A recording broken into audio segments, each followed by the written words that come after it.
sebagai konselor. Oke, sebelum kita masuk ke pembahasan, saya mau tanya dulu tadi kesini sama siapa? Kebetulan tadi saya sama teman Kak, tapi dia di ruang guru. Oh, sama temannya di ruang guru, kenapa tidak masuk sekalian tadi ya? Katanya dia malu Kak, karena dia takut juga sama guru BK sekarang. Oh, takut. Oke, kalau kayak gitu kita masuk pembahasan tadi ya. Di sini sebelum kita masuk ke inti pembahasan, saya mau kasih tahu dulu tentang peraturan. Saya di sini sebagai konselor itu ada peraturannya sendiri, yang dimana salah satu peraturannya itu adalah menjaga kerahasiaan.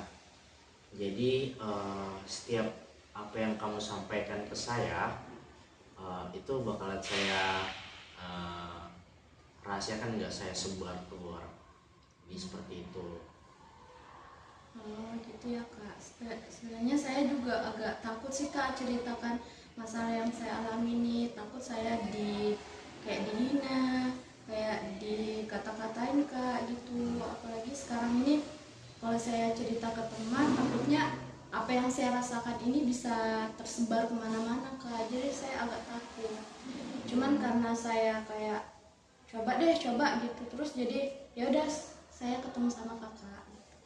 Jadi kesini tidak ada paksaan sama sekali, karena memang di sini mau berbagi cerita tentang masalah kamu.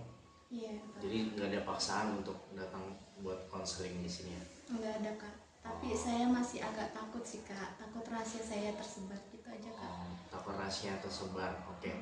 Sekali lagi sebelum kita itu kan masuk pembahasan kamu yang tadi, saya menekankan lagi karena sebagai konselor tuh kami mempunyai 12 asas. Nah, asas salah satunya itu kerahasiaan. Jadi kami tidak bakalan mengumbar ataupun memberitahukan masalah yang sudah kami terima sebagai konselor ke orang lain, seperti itu. Jadi dijamin 100% deh, dijamin nggak bakalan keluar, nggak bakalan bocor, kecuali kamu mengizinkan saya untuk memberitahukan masalah kamu ke orang lain, seperti itu. Jadi gini Kak, saya nih akhir-akhir ini merasa tidak percaya diri Kak, karena banyak sekali dari teman-teman saya yang kelihatannya sukses banget Kak. Jadi saya yang kayak di bawah nih merasa insecure, terus tidak berani tampil Kak. Ya karena itu saya melihat teman-teman saya pada sukses daripada saya Kak. Jadi kamu merasa kayak kurang percaya diri kayak gitu ya? Kalau boleh tahu nih, yang kamu belum capai itu seperti apa? Yang teman kamu capai dan kamu belum capai itu seperti apa? Jadi kayak mereka itu Kak bisa banget public speakingnya bagus, sedangkan saya itu Kak kurang bagus public speakingnya. Terus mereka itu Kak saya lihat juga bisa dibawa ke tingkat-tingkat nasional sama internasional, sedangkan saya ini kayak merasa saya tidak bisa Kak seperti itu. Saya pingin tapi saya tidak bisa Kak. Jadi kamu merasa tertinggal jauh dari teman-teman kamu? Iya Kak, apalagi sekarang saya kan banyak nih Kak berteman di media sosial sama mereka. Nah, saya lihat pencapaian mereka tuh bagus-bagus Kak. Jadi saya tuh kayak merasa semakin insecure dan semakin kayak, saya pasti tidak bisa nih, saya tidak bisa kayak mereka. Mereka memang hebat seperti itu. Jadi kayak saya semakin merasa tidak percaya diri Kak. Mungkin kalau yang saya bisa katakan, gimana ya, kalau masalah tidak percaya diri tadi itu bisa saya tanyakan dulu ke kamu sukanya apa? Kalau misalnya tidak percaya diri itu yang seperti apa? Kayak public speaking, ngomong di depan kah? Atau takut mencoba? Atau kamu merasa kayak kurang gitu? Kayak kamu tuh lebih kurang dari teman-teman kamu bisa dijelaskan lebih lanjut itu kayak gimana sih yang kamu takut itu? Saya takut untuk mencoba hal-hal baru Kak. Terus pencapaian teman saya juga lebih tinggi daripada pencapaian yang saya dapatkan. Itu saya rasanya seperti itu Kak.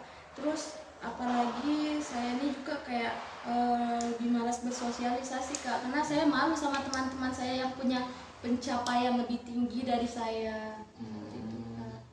Eh, Setiap ya saya paham apa yang kamu rasakan karena kamu takut untuk mencoba. Tapi yang bisa saya katakan di sini semua orang tuh punya porsinya masing-masing dan kamu punya kelebihan tersendiri. Cuma kamu takut mencoba dan mungkin ada yang kamu sukai tapi karena kamu bisa ketika tidak melihat seseorang kayak sendiri gitu kan. Kalau kamu sendiri kamu melakukan hal yang kamu suka, kamu merasa kamu tuh udah bisa percaya diri banget, tapi ketika di depan orang kamu merasa takut. Nah seperti itu ya.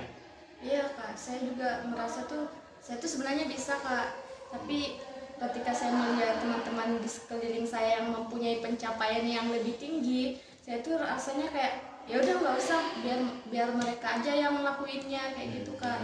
Jadi saya selalu menarik diri dari sosialisasi, dari suatu kegiatan. Intinya saya kayak lebih menyendiri aja deh gitu Kak, karena saya malu sama mereka yang punya pencapaian lebih besar. Terus rasanya tuh Kak, saya sulit melihat kelebihan dalam diri saya Kak, karena itu Kak, gara-gara saya melihat di media sosial juga mereka punya pencapaian yang bagus. Terus di aslinya juga mereka banyak melakukan kegiatan yang sifatnya positif Kak, jadi saya kayak tambah insecure Kak gitu.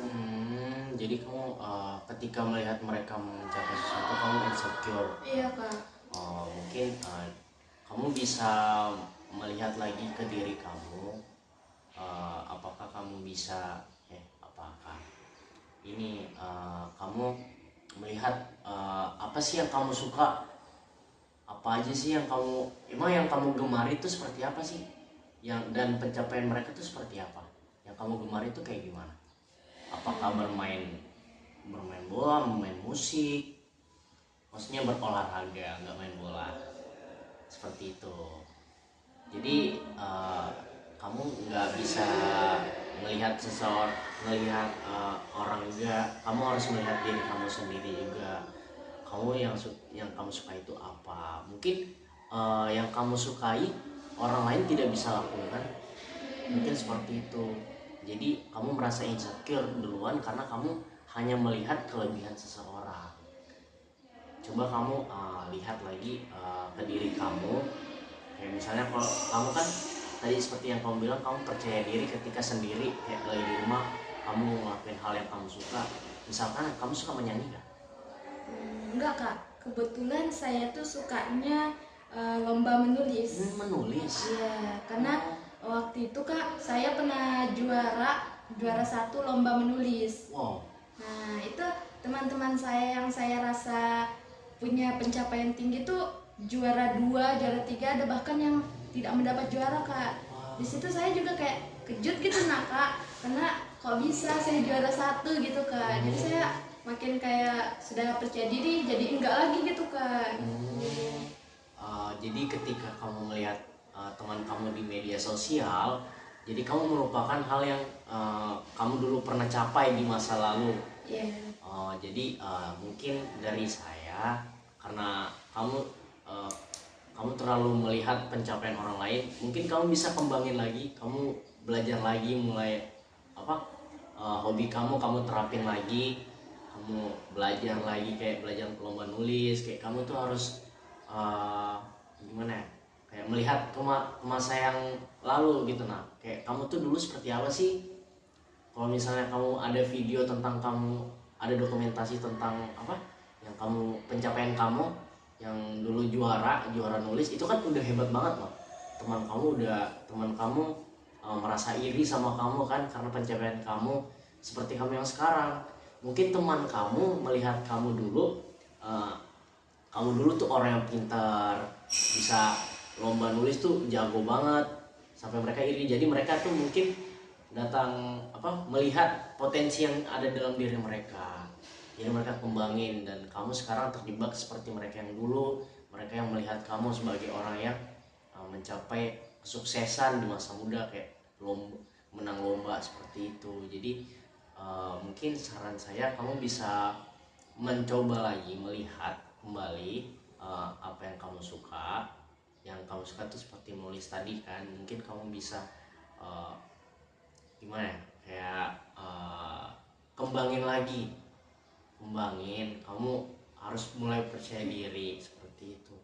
Jangan melihat uh, ke media sosial, melihat teman kamu sendiri. Jadi kamu harus melihat diri kamu seperti apa. Yang tadi kan kamu suka uh, menulis seperti itu. Ya benar juga sih kak, tapi saya rasa ya sulit kalau nggak membandingkan diri dengan orang lain kak, apalagi pencapaiannya yang luar biasa gitu nah kak, bikin saya tuh makin iri gitu nah kak, jadi makin kayak takut untuk bersosialisasi sama orang, karena orang-orang di sekeliling saya itu sepertinya orang-orang yang punya pencapaian besar, sedangkan saya punya pencapaian ya cuman itu aja kak, jadi makin takut kak. Takut. Ya, dan insecure-nya semakin kayak menjadi-jadi, jadi tambah gugup seperti itu kak. Oke. Saya paham apa yang kamu rasakan. Mungkin kamu takut duluan ya untuk mencoba. Ya mungkin itu yang seperti yang saya sampaikan tadi. Jadi kamu jangan terlalu melihat pencapaian orang lain. Kamu harus melihat pencapaian seperti apa yang kamu suka, kamu harus kembangin juga. Jadi jangan terlalu melihat ke orang lain. Kamu tuh sebenarnya bisa banget. Sedangkan kamu tuh waktu itu dulu kamu bilang juara ini ya, juara nulis kan. Nah berarti itu udah hebat banget, berarti kamu udah menunjukkan kalau kamu tuh bisa. Mungkin kamu yang sekarang mungkin karena terlalu sering melihat media sosial dan melihat pencapaian orang lain yang menurut kamu lebih besar dari mereka, jadi kamu insecure. Jadi mungkin kamu bisa flashback lagi, melihat kamu yang dulu tuh percaya dirinya seperti apa sih. Dan kamu mungkin saran saya jangan terlalu melihat orang, teman-teman kamu deh. Jadi kamu harus melihat potensi diri kamu, seperti yang suka menulis, kamu bisa kembangin lagi. Siapa tahu kamu yang dari juara sekolah bisa juara nasional nulis ataupun internasional seperti itu. Jadi mungkin di sini kamu bisa berkaca ke diri kamu lagi. Apa sih yang saya suka? Ini teman-teman saya kok bisa, tapi saya tidak bisa. Nah kamu bisa berkaca lagi, mungkin karena waktu saya ingin menampilkan sesuatu, tapi saya itu tidak bisa karena saya tidak tahu caranya. Jadi yang saya suka itu hanya menulis. Jadi ketika saya menampilkan hasil karya tulis saya, jadi saya merasa percaya diri. Mungkin kayak gitu. Mungkin kamu bisa kembangin apa yang kamu suka, hal-hal yang kamu suka. Iya ya kak, saya tuh ide bagus juga sih kak sebenarnya. Jadi mungkin saya juga kayak harus ngurangin scroll media sosial ya kak, soalnya saya sering melihat pencapaian mereka di situ, apalagi kan mereka ini paling senang posting pencapaian yang mereka dapat gitu kan. Oke. Kalau misalnya tidak scroll media sosial sih boleh juga, tapi kok sepertinya itu sangat sulit ya kalau tidak nge-scroll sama sekali. Mungkin bisa dikurangin, tapi kalau bisa, karena teman-teman kamu sering memamerkan pencapaian mereka di media sosial, mungkin kamu belum pernah memposting ya, jadi mereka tidak pernah melihat. Iya belum pernah kak, karena ya itu insecure kak. Ya mungkin itu kamu bisa boleh mencoba dari itu dengan cara memposting apa yang kamu capai. Mungkin dengan cara itu yang tadinya kamu takut ngomong ke teman kamu kalau saya tuh pernah juara ini, ketika melihat media sosial kamu mungkin mereka bisa melihat gitu, oh ternyata kamu nih pernah juara ini ya, wah hebat banget, mungkin teman kamu bakalan berpikiran seperti itu. Gitu ya kak. Ya Ya, deh kak, nanti saya coba kayak memposting segala pencapaian saya, terus lebih percaya diri lagi, terus nggak membandingkan diri lagi dengan teman-teman iya saya. benar. Ya seperti yang kakak bilang tadi, karena orang-orang tuh kan punya kelebihan masing-masing ya kak. Benar. Jadi saya mungkin harus lebih percaya pada kemampuan saya. Benar. Memang pencapaian saya beda sama dia, tapi itu merupakan hal-hal yang sifatnya sama-sama positif gitu ya kak. Iya benar. Oke, mungkin saya cukupkan untuk konseling hari ini, dan saya rasa kamu juga udah mengerti apa yang akan kamu lakukan selanjutnya supaya kamu tidak insecure lagi. Mungkin itu dari saya.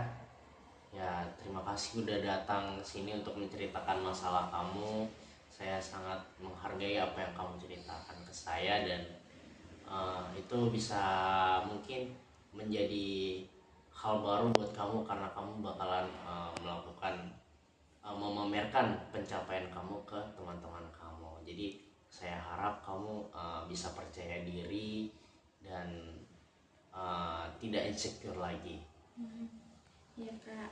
Ya kak, terima kasih juga ya kak karena sudah bercerita sama kakak. Saya jadi merasa lebih lega. Saya tuh kayak akhirnya yang saya inginkan, pendapat saya didengar tuh kak, akhirnya bisa tersampaikan kak. Yang saya awalnya takut untuk menceritakan karena informasi ini akan tersebar kemana-mana, karena apalagi kan saya tadi iri gitu kan kak, lihat pencapaian orang. Jadi kalau misalnya ditahu sama teman-teman saya kan saya bisa diolok-olok gitu kak, kayak kenapa sih kamu iri, kamu nggak boleh iri kayak gitu-gitu kak.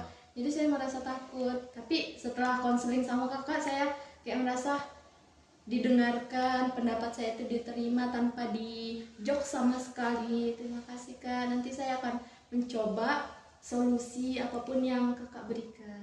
Oke, mungkin saya rasa kamu udah mengerti ya apa yang saya ucapkan dan apa yang kamu lakukan ke depannya. Mungkin kamu sendiri yang tahu, kamu mengerti apa yang harus kamu lakukan. Dan ya mungkin segitu saja. Terima kasih udah menceritakan pengalaman kamu dan keluh kesah kamu di sini. Saya ucapkan terima kasih banyak. Ya kak, saya izin bertanya kak, kalau misalnya mau melakukan konseling lagi bisa kak ya kak? Iya, boleh banget. Ketika kamu sudah selesai melakukan konseling, kamu bisa datang lagi ke saya dengan menceritakan masalah-masalah kamu, apapun masalah kamu boleh datang ke sini. Saya bisa mendengarkan cerita keluh kesah kamu di sini. Tapi betulan informasinya akan aman kan kak? Benar banget, aman 100% saya jamin.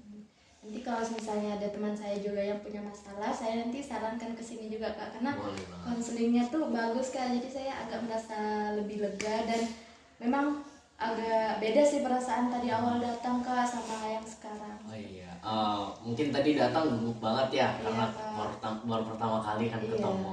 Ya mungkin tadi karena saya juga merasa kayak wah ini gugup banget, jadi saya mencoba mencairkan suasana tadi. Ya. Soalnya juga kan kak, seperti yang saya tahu-tahu ya kak, guru BK tuh kayak galak banget kak, suka menghukum siswa, terus suka marah-marah.